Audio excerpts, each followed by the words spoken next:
எப்படி இருக்கீங்க? நல்லா இருக்கீங்களா? எவ்வளவு இக்கட்டான சூழ்நிலையா இருந்தாலும் உங்களுக்கு உதவி செய்கிற அற்புதமான ஆண்டவர் இருக்கிறார். பிறகு எதற்கு பயப்படணும்? இந்த நாள்ல அந்த இக்கட்டெல்லாம் ஆண்டவர் மாத்திருவார். அதனால சோர்ந்து போகாதங்க. ஆனா நீங்க ஜெபிக்க வேண்டிய ஒரு ஜெபம் இருக்கிறது. என்ன ஜெபம் தெரியுமா?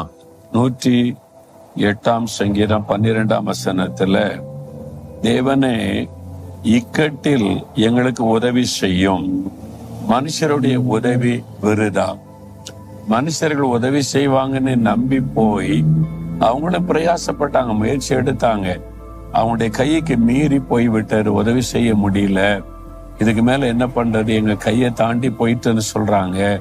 அந்த மாதிரி இக்கட்டான நிலைமையில இருக்கீங்களா? யாருமே உதவி செய்ய முடியாத ஒரு சூழ்நிலை.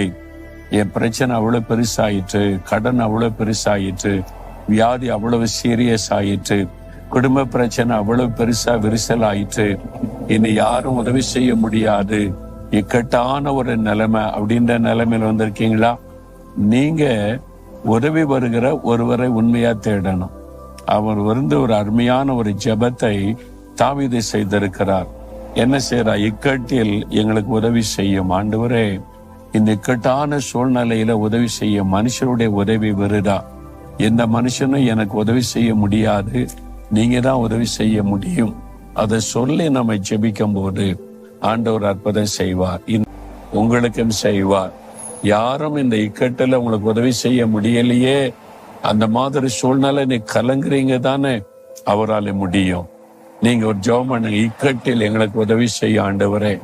எங்களுக்கு உதவி செய்ய நினைத்த மனுஷரால முடியல, அவங்களுடைய உதவி எல்லாம் விருதா. நான் இப்போ உண்மைதான் நம்பி இருக்கிறேன், நீங்க இந்த இக்கட்டிலிருந்து எனக்கு உதவி செய்ய முடியும். உண்மையா ஜெபித்து பாருங்க, ஆண்டவர் உங்களுக்கு அற்புதம் செய்வதை காண்பீங்க. இந்த இக்கட்டில் இந்த விடுதலை ஆக்கப்படுவீங்க. ஜெபிக்கிறீங்களா? ஆண்டவரை பார்த்து சொல்ல, இக்கட்டில் ஆண்டவரே எனக்கு உதவி செய்யும், மனுஷருடைய உதவி விருதா. நீங்க மாத்திரம்தான் இந்த இக்கட்டான சூழ்நிலையிலிருந்து என்னை விடுதலையாக்க முடியும். இன்றைக்கு இந்த இக்கட்ட இந்த விடுதலை கொடுத்து எனக்கு ஒரு அற்புதம் செய்யுங்க. ஒரு அற்புதத்தை நான் எதிர்பார்க்கிறேன். இயேசுவின் நாமத்தில் ஆமேன், ஆமேன்.